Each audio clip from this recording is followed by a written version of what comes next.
कार्यक्रम के पुण्यार्चक हैं आयोजक श्री दिगंबर जैन साधु सेवा समिति, शामली, उत्तर प्रदेश। सभी गुरु भक्तों का एक ही प्रण, साधु सेवा और समर्पण। इसी भाव एवं भावना के साथ कार्य कर रहा है साधु सेवा ट्रस्ट। हम जानते हैं हमारे गुरुओं ने हमें इतना सब कुछ दिया, परंतु हमने अपने गुरुओं के लिए क्या किया, ये सवाल जरूर उठता है।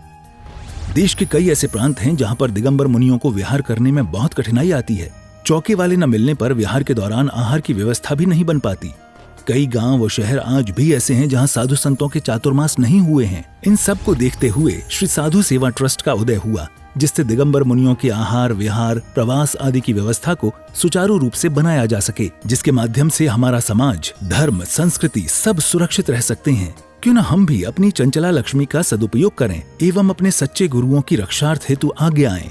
योजना: परम संरक्षक 1,11,111 रुपए, वरिष्ठ संरक्षक 51,151 रुपए, संरक्षक 31,131 रुपए, आजीवन सदस्य 21,121 रुपए, सदस्य 11,111 रुपए। खाता विवरण: account name VVSP Sadhu Seva trust, bank name HDFC bank limited, account number 50200073358170, IFSC code HDFC 0001273, trust PAN card AADTV 8567E, mail ID vvspsadhusevatrust@gmail.com।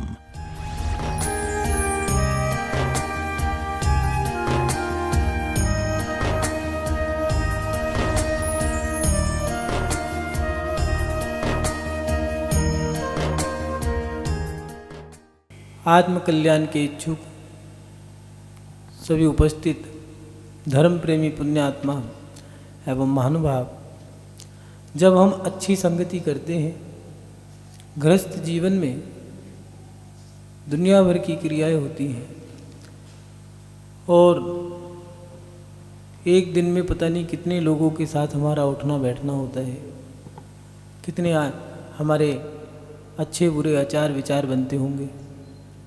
लेकिन हमारे जीवन की सबसे बड़ी विशेषता भी यही है कि जब हम अपने जीवन में अच्छी संगति प्राप्त कर लेते हैं तो उस अच्छी संगति प्राप्त करने के बाद हमारे आचार विचार, हमारा व्यवहार ये भी अच्छा बनने लगता है।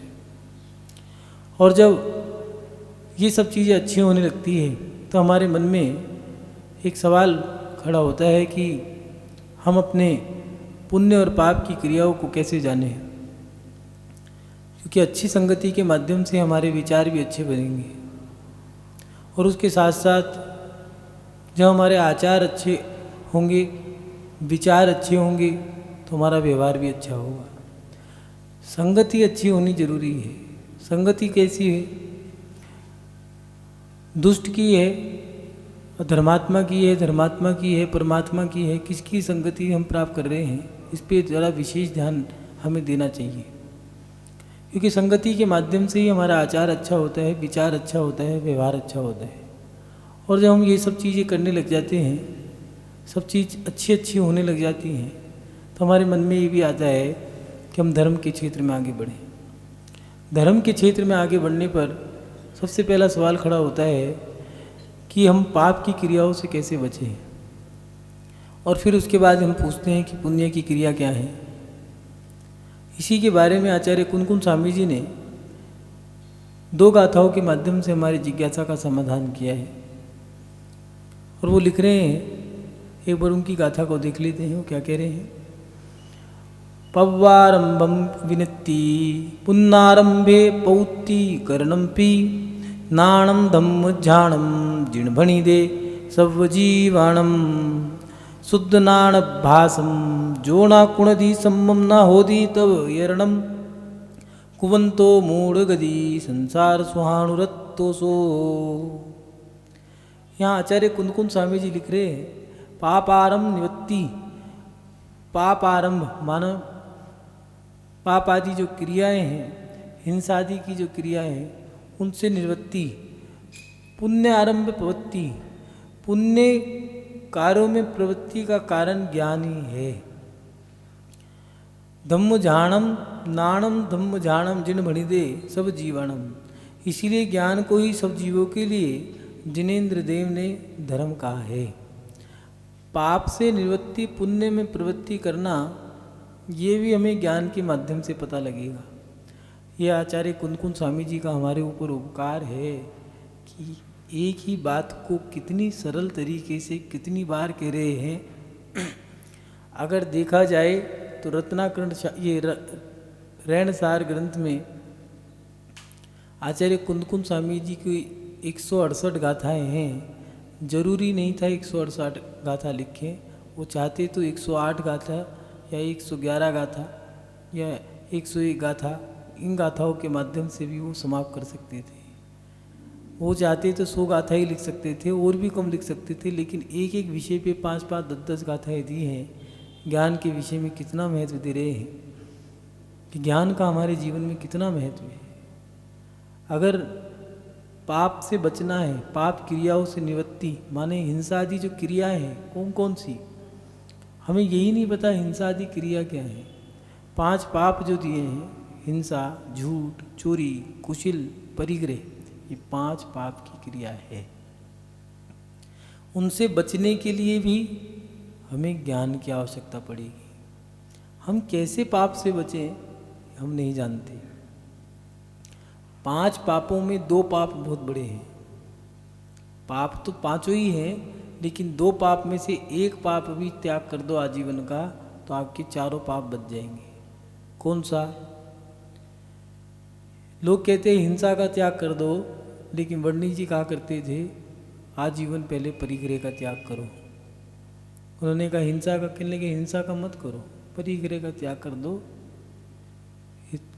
किसी ने कहा कि हिंसा का त्याग तो पहले करना चाहिए। उन्होंने कहा हिंसा किसकी करोगे, परिग्रह से तो हिंसा होगी। इसलिए या तो परिग्रह का आजीवन त्याग कर दो या फिर हिंसा का त्याग कर दो, बाकी के पाप आपको लगेंगे ही नहीं। इसलिए आचार्य कुंदकुंज स्वामी जी ने भी हिंसा आदि कार्य में निवृत्ति, माने हिंसा आदि जो क्रियाएं हैं, हमें कैसे बचना है उनसे हम नहीं जानते। हम रात्रि भोजन अगर कर रहे हैं तो उसमें हम कैसे कंट्रोल करें हम नहीं जानते। अगर हम अभक्ष का सेवन कर रहे हैं उसको हम कैसे नियंत्रित रखें, अपने आप को, मन को कैसे अपने आप को बस में रखना है हम ये नहीं जानते। अगर हम ये जान जाएं तो शायद ही हम अपने पुण्य की क्रियाओं को बढ़ा सकते हैं। लेकिन पाप की क्रियाओं से बचना भी बड़ा मुश्किल है, क्योंकि पाप की क्रियाओं के बारे में ज्ञान है या नहीं है। जैसे हम जा रहे थे बाजार, तो किसी व्यक्ति ने सोचा सुनो एक काम करें, मंदिर तो जाता ही हूँ, थोड़ी सी आगे और चला जाऊँगा तो वहाँ पर वो काम भी निपटाया आऊँगा।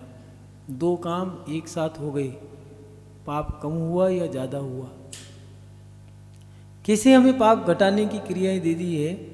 मंदिर जा रहे थे, मंदिर से आगे थोड़ी सब्जी की दुकान थी, मंदिर चले गए और इस भावना से कि सुनो सब्जी हाथ के हाथ ले लो, दोबारा आना पड़ेगा, 2 बार क्रिया करनी पड़ेगी। एक भावना अलग है कि सुनो सब्जी खरीदने जाना था, मंदिर भी चले जाओ। 2 क्रियाएं अलग अलग तरीके से हैं कि भैया चलो बाजार जाना था, मंदिर चले जाओ, नाम हो जाएगा, अपना मन शांत हो जाएगा कि मंदिर नहीं गई। धोख लगाए ऐसे कर दिया, ना तो नमोस्तु, ना झुके, ना बैठे, ना कुछ, नमोस्तु भगवान। हाँ, आज की नई पीढ़ी, नई जनरेशन, नए लोग वो झुकना नहीं जानते, ना झुकना चाहते। अगर पहले तो जानते नहीं हैं, जानते हैं तो झुकना नहीं चाहते। अब बुजुर्ग तरस गए, काश कोई हमारे पैरों पे भी हाथ लगा दे। अब पैर छूने वाली परंपराएं समाप्त होती जा रही है। अब वो चीज़ें धीरे धीरे दिखती नहीं है जो पहले पढ़ाई लिखाई के बाद मिलती थी।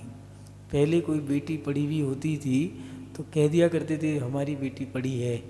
जब वो आती थी तो उसके सर पे चुन्नी हुआ करती थी, हाथ में थाली हुआ करती थी, उसमें भोजन रखा हुआ करता था, अपने हाथ से परोसती थी, अपने हाथ से बनाती थी, अपने हाथ से ही बर्तन साफ किए हैं, अपने हाथ से भोजन सामग्री बनाई है, अपने हाथ से परोस रही है, अपने हाथ से ही वहाँ पर बैठ कर के बार बार खिला रही है। और ऐसा नहीं, जो सामग्री कम हो गई है उसको उठ कर के लेके भी आ रही है। आज अगर किसी को ये बात बताएं तो कहते हैं भैया वो ज़माना था, हम नौकर नहीं है। भैया वो नौकर नहीं थे, उनमें व्यवहारिकता थी। इतनी क्रिया से ही सामने वाला पानी पानी हो जाता था, उसके मुंह से निकल जाता था, बेटी वाकई में तुम बहुत अच्छी हो। ये उसकी क्रिया से सामने वाले ने, उसने अपनी क्रिया से सामने वाले के मुख से, हृदय से शब्द निकलवा लिए। आज बच्चे पढ़े लिखे तो हैं, नई पीढ़ी डिग्रियां तो लेके बैठी हैं, लेकिन उनके पास एक ऐसा डिग्री का पैमाना नहीं है कि कोई उन्हें ऐसा कह दे कि ये बच्चा अच्छा है। कारण शब्द ज्ञान का महत्व नहीं है, महत्व हमारे सच्चे अच्छे ज्ञान का है। हमने उस ज्ञान के माध्यम से कितना धर्म बढ़ाया, कितना घटाया। पहले महिलाएं चक्की से आटा पीसा करती थी, चक्कियाँ चलाया करती थी, 5-5 किलोमीटर कुएं पे जाना, वहाँ से पानी भर के लाना। पहले बीघाओं में मकान हुआ करते थे, पूरे मकान को सुबह से लेके शाम तक सफाई करना, पूरा दिन बीत जाया करता, लेकिन उनमें भी वो खुश थे। आज क्रियाएं तो कम हैं, लेकिन खुशी नहीं है। हमने अपनी डिग्रियों को पाने के लिए अपने ज्ञान को ख़त्म कर दिया। शब्दकोश को तो बढ़ा लिया हमने, अपने दिमाग में स्टेशनरी तो बना ली है, डिक्शनरी बना ली है, लेकिन हमने अपने ज्ञान के माध्यम से अपने पाप की क्रियाओं को कम नहीं किया। पहले घरों में, पहले के लोगों को ज्ञान कम था, लेकिन घरों के अंदर रात को भोजन नहीं बन सकता था।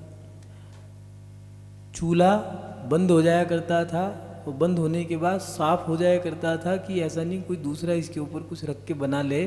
लकड़ी का चूल्हा जलता था। अब तो वो एक चिंगारी सी निकली जिसको कहते हैं लाइटर, उसमें वो चूल्हा सा होता है, उसमें लगा दो, जल गई गैस। पेट में गैस, रसोई घर में गैस, पूरे घर में गैस, और सिलेंडर फूट गया तो हो गया गैस का भांडा फोड़,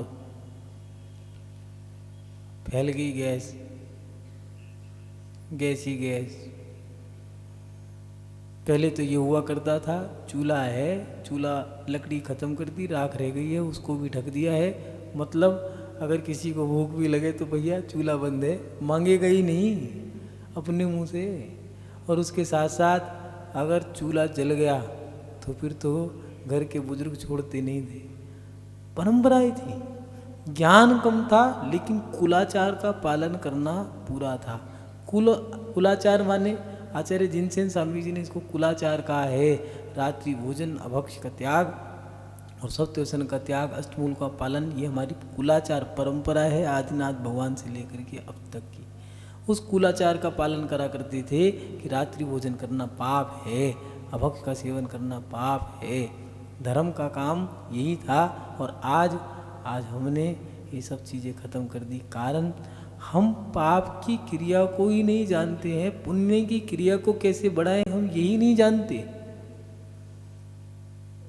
पहले बूढ़ी महिलाएं, अनपढ़ महिलाएं हुआ करती थी, लोग ज़्यादा डिग्री वाले नहीं होते थे।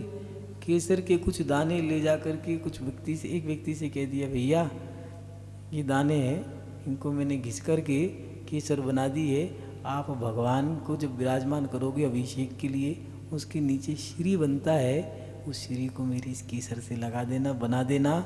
उनके चरणों में एक केसर लग गई, मेरा तो हो गया कल्याण, हो गई पुण्य की क्रिया। आज हम जो सोच रहे हैं कि बोलियां ले ले लाखों की करोड़ों की तो ये हम धर्मात्मा हैं, दानवीर हैं, वो केसर जो लग गई है वो हो गया दान। कपड़े का काम था, छोटे से कपड़े के टुकड़े ला करके दे दिए, भैया मैं गरीब हूँ, ये भगवान का मार्जन करते हो, पोषण करते हो, ये मेरे भगवान के लिए लगा देना, मेरा तो कल्याण हो जाएगा। वो कहा करता था ठीक है, बाद में अपना पहले तुम्हारा लगाऊंगा, आपकी भावना अच्छी है। हो गया, उसका दान हो गया। पहले फैक्ट्रियाँ इतनी नहीं थी, मशीनें इतनी टेक्नोलॉजी नहीं थी, पहले दिवाली हो, त्यौहार हो, अष्टानी का हो, 10 लक्षण हो, उन पर्वों के समय में मंदिर पे, घरों पे, गुरु के द्वार पे तोरण द्वार टांगे जाते थे। उसके साथ साथ झालर इत्यादि लगाई जाती थी। भगवान की वेदी पर चवर लगाए जाते थे। महिलाएं बैठी हैं, त्यौहार आ रहा है दिवाली का, सावन से ही तैयारी शुरू कर दी। व्यस्तता रहती थी, खाली नहीं होते थे, चर्चा करने का समय नहीं मिलता था। और चर्चाएं भी करनी है तो चलो काम करते जा रहे हैं, हाथ में स्वेटर बुनते जा रहे हैं, काम करते जा रहे हैं कि भैया चीज़ खराब ना हो। मैं अपने दादा को अपने हाथ से बुना हुआ स्वेटर दूंगी, अपने ससुर को अपने हाथ से बुना हुआ ये स्वेटर दे दूंगी, तो उनका ज़्यादा थोड़ा सा सर्दी जो है कम हो जाएगी और मेरे प्रति उनकी भावना अच्छी हो जाएगी, मेरी सेवा हो जाएगी उनके प्रति। सब चीज़ खत्म हो गई। महिलाएं बैठे बैठे, पहले कारखाने नहीं थे, चवर अपने हाथ से बनाया करती थी लकड़ी से, उसके अंदर गोटे लगाया करती थी कि भगवान दिवाली आ रही है, महावीर स्वामी का मोक्ष कल्याणक आएगा और भगवान की वेदी की दोनों तरफ ये चवर लगा दूंगी तो मेरा तो हो गया, मेरा त्यौहार मन गया। मंदिर के बाहर 4 बजे, मंदिर खुला नहीं है अभी, और मंदिर के खुलने से पहले ही 3 बजे 4 बजे ही चौक पूर दिया करती थी महिलाएं, रंगोली बना दिया करती थी। आज मंदिर के बाहर गोबर पड़े हैं लेकिन रंगोली नहीं मिलती। 12 महीने बिन नागा भगवान के द्वार के आगे चौक पूरा हुआ करता था।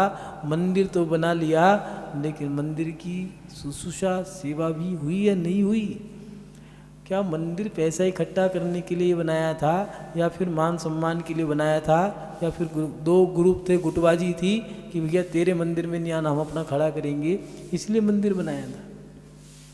पहले तो ये परंपरा थी, उठते के साथ ही मंदिर जाएं, थाली में थोड़ा सा रंग ले गए और रंग ले जा करके चौक पूर दिया, हो गई हमारी शुश्रूषा सेवा, हमारा उत्सव मन गया। रोज़ त्यौहार हुआ करता था धर्मात्मा के लिए। अब तो धर्मात्मा भी इंतजार करते हैं त्यौहार कब आएगा। त्यौहार तो रोज है, हमें मनाना तो आना चाहिए। पूज्य गुरुदेव कहा करते हैं, किसी ने कहा आज सवेरा हो गया, उन्होंने कहा नहीं, जब जागो तब सवेरा है। तुमने कहा आज सवेरा है, आज जागे आज सवेरा, कल जागे कल सवेरा, अब जागे अब सवेरा, और तब जागे तब सवेरा। सवेरा कब हुआ? जब तुम जागो। पुण्य की प्रवृत्ति भी हमें ये सब चीज़ें कब मालूम होंगी? ये मालूम तो होगी जब हमारे पास ज्ञान हो। लोगों को यही नहीं पता भगवान की सेवा कैसे करनी है, त्योहार कैसे मनाने हैं, पुण्य की वृद्धि कैसे करनी है। पहले की महिलाएं झालर लगा दी, चंदोवा लगा दिया, घर में बैठी हैं, एक कपड़ा लिया है शनील का और उसमें चारों तरफ गोटा लगा दिया, सतिया बना दिया, बढ़िया से उस पर नक्काशी सी कर दी है। मगर कोई बरस ऐसा दिन आया कि समाज ने मन बना लिया, भाग जाग गए और भगवान का कोई अनुष्ठान करने की भावना आ गई। ये पुरानी बात कर रहे हैं। अब तो अनुष्ठानों की होड़ लग गई है, जहाँ देखो वहाँ विधान, बैठने वाले चाहे 2 हों लेकिन विधान अनुष्ठान दुनिया भर के। और पहले तो 10 साल 20 साल 50 सालों में कोई अनुष्ठान हुआ करता था, ऐसे ही नहीं हुआ करते थे। अनुष्ठान में भी भोजन महिलाएं बनाया करती थी। 6 में अगर जुलाई में है, 2 महीने पहले ही नाच वगैरह सुखा करके रख दिया है, भोजन मसाले सब तैयार हो गए हैं। अगर शिव चक्र का या पंच कल्याणक प्राण प्रतिष्ठा महोत्सव है तो अपने हाथ से चबूतरा बनाया करते थे, अपने हाथ से वेदी बनाया करते थे, अपने हाथ से पंडाल बनाया करते थे। जो लोग ध्यान में बैठे हैं उनका भोजन महिलाएं बनाया करती थी, बच्चे युवा जो हैं वो परोसा करते थे। और अगर कोई त्यौहार, कोई उत्सव महोत्सव, कोई अनुष्ठान होने जा रहा है तो महिला संदूकड़ी खोल करके उस चंदोवे को निकाल दिया करती थी और कह दिया करती थी, हे भगवान आज मेरा अहोभाग्य, मेरा पुण्य जाग गया, ये चंदोवा आपके ऊपर लग गया। हाथ जोड़ा करती थी, पैर पड़ा करती थी, भैया मेरा ये चंदोवा भगवान के ऊपर लगा देना। एक महिला हाथ जोड़ जोड़ के, भाई साहब, ए भाई मेरी ये छोटी सी लुटिया भगवान के ऊपर डलवा दो, मेरा कल्याण हो जाएगा। बड़े बड़े राजाओं की लुटिया रह गई, वो कलश रह गए, वो छोटी सी बुढ़िया उसकी लुटिया गजब कर गई। ये क्या था? कहीं ना कहीं भावनाएं शुद्ध थी, उन्हें पता था कि हमारा पुण्य कैसे बढ़ेगा। पुण्य सोने के कलश से नहीं बढ़ सकता। जरूरी नहीं है सोने के कलश से अभिषेक करोगे तो पुण्य बढ़ेगा। सोने के कलश से अभिषेक करने से तो पाप भी बढ़ सकता है। कैसे? क्या पता सोने के कलश से अभिषेक कर रहे हो, अहंकार ज़्यादा हो, नम्रता, विनम्रता और सरलता, सहजता, भावना कम हो। लेकिन जो बुढ़िया की वो लुटिया थी, उसमें भावनाएं ज़्यादा थी। महानुभाव, ज्ञान के ही माध्यम से हमें पता लगता है कि हम क्या करें क्या ना करें, पाप की क्रियाओं से कैसे बचना है, हिंसा से, झूठ से, चोरी से, कुशल से, परिग्रह से कितना कैसे बचना है, ये हमें ज्ञान के माध्यम से पता लगेगा। दूसरी बात, पुण्य की क्रियाएं भी हमें ज्ञान के माध्यम से पता लगती है। किसी बूढ़ी महिला ने अपना कल्याण कर लिया, पीसनारी की मनिया ने एक एक पैसे, आज भी उसकी मणियाँ फेमस है। कारण लोग कहते हैं पैसों से धर्म होता है, लेकिन इतिहास साक्षी है धर्म भावनाओं से हुआ है। पीसनारी की मणियाँ कह लो, बुढ़िया की लुटिया कह लो, सेठ धनंजय क्या करा भगवान के लिए? मात्र भक्ति तो करी थी। गंधोदक छिड़कने मात्र से बेटे का विष उतार दिया। कितनी भक्ति होगी उनके अंदर। लेकिन हमें अपने पुण्य को बढ़ाने की क्रिया भी नहीं पता है। हम अपने पुण्य को बढ़ाएं कैसे, ये भी हमें जानना होगा ज्ञान के माध्यम से। आचार्य कुंदकुंद स्वामी जी ने यही दिया है कि पाप आरंभ से निवृत्ति, पुण्य कार्यों में प्रवृत्ति का कारण ज्ञान ही है। इसलिए ज्ञान को ही सब जीवों के लिए जिनेन्द्र देव ने धर्म ध्यान कहा है। बिना ज्ञान के धर्म ध्यान नहीं हो सकता। और द्वितीय गाथा में दिया है, जो जिनागम का अभ्यास नहीं करता है उसके सम्यक तपश्चरण भी नहीं होता। जो शास्त्रों का अभ्यास ही नहीं है उसके सम्यक तपश्चरण क्यों नहीं हो सकता? क्योंकि अभी तप कर रहा है। जो धर्म देखा उसने उसका उपवास कर लिया।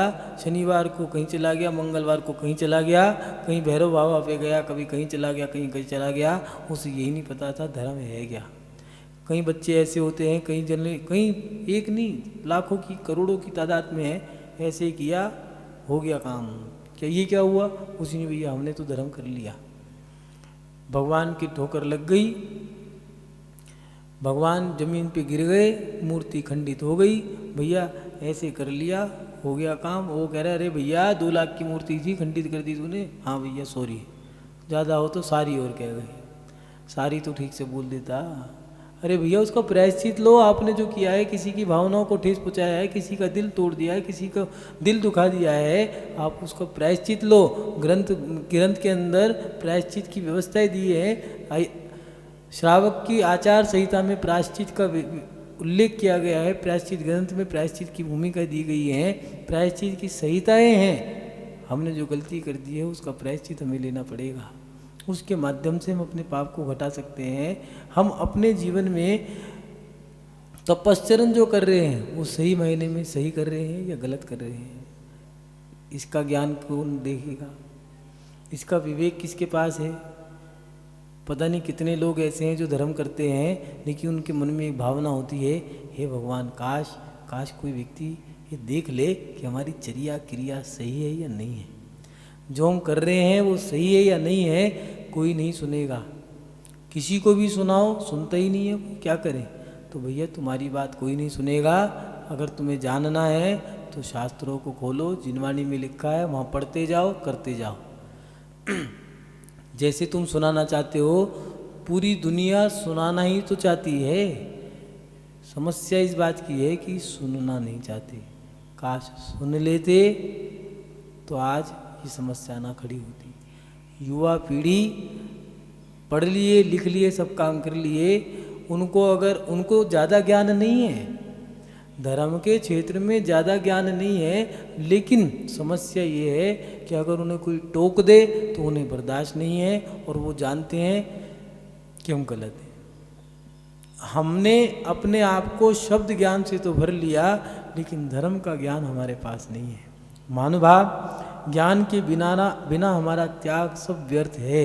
हमें अपने जीवन में ज्ञान के माध्यम से हमें अपने पुण्य को बढ़ा सकते हैं और पाप की क्रियाओं को भी ज्ञान के माध्यम से ही खत्म कर सकते हैं। सम्यक ज्ञान के बिना हम संसार को ही अच्छा मानते हैं। बिना ज्ञान के जो सच्चा ज्ञान है, शास्त्रीय ज्ञान जो है, शास्त्रों को, सच्चे शास्त्रों को पढ़ने से जो ज्ञान प्राप्त हुआ है, उसके बाद हमें संसार अच्छा नहीं लगता। जो लोग धर्म प्रेमी हैं, स्वाध्याय प्रेमी हैं, 1-1 घंटे 2-2 घंटे स्वाध्याय में लग जाते हैं, कहाँ गया समझ ही नहीं आया, 2 घंटे कहाँ चले गए पता ही नहीं चला। और शास्त्र पढ़ने का मन ये है कि बस पढ़ते जाओ पढ़ते जाओ। जब बंद करा तो ऐसा लगा कि बस आज दिन ही खत्म हो गया हो। किसी दिन भगवान का दर्शन ना हुआ हो, मंदिर ना गए हो, शास्त्र ना हो सुना हो, वाचन ना हो किया हो, तो ऐसा लगता है पूरे दिन अधूरा अधूरा सा। क्या हुआ? कुछ नहीं, पता नहीं क्यों आज मन दुखी सा है, रोने का मन कर रहा है, ऐसा लग रहा है कुछ छूट रहा है। क्या छूट रहा है पता नहीं, लेकिन छूट रहा है। अचानक याद आया, ओ आज स्वाध्याय छूट गया, इसलिए मन अच्छा नहीं है। आज भगवान के दर्शन छूट गए। आज महिला पक्ष में इतनी क्रियाएं होती हैं गृह गृहस्थी की, बच्चों को देखना है, चूल्हा चौका है, बर्तन भांडे हैं, घर की और भी क्रिया है, झाड़ू पोछा है, पानी भरना है, दुनिया भर की क्रिया है। लेकिन कैसे भागम भाग करके मंदिर जाना है, पति से लड़ रहे हैं, बच्चे चिल्ला रहे हैं, फिर भी चलो भैया गाड़ी से जाएं, रिक्शा कर ली अपनी गाड़ी से, ड्राइवर भी कह रहा है भैया टाइम नहीं, जल्दी आ जा, हमें मंदिर जाना है। कैसे भी लड़के झगड़ के भागम भाग, इधर गिरी उधर पड़ी, कभी कुछ करें, लेकिन इन चीज़ों के पीछे उन्हें पता है कि भैया मंदिर छूट गया तो पूरे दिन की क्रियाचर्या बिगड़ गई।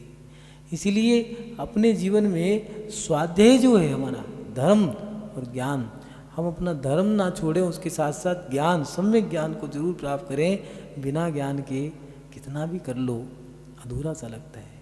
तो उपवास कर लिए, फिर भी मन में एक शिकायत है कि ये भगवान काश ये उपवास सही भी कर रहे हैं या नहीं कर रहे, पूजा करनी है, कौन सी माला करनी है, कैसे उपवास करना है, क्या इसकी क्रिया है, क्या इसकी विधि है, कोई पता बताए तो सही, पता तो चले।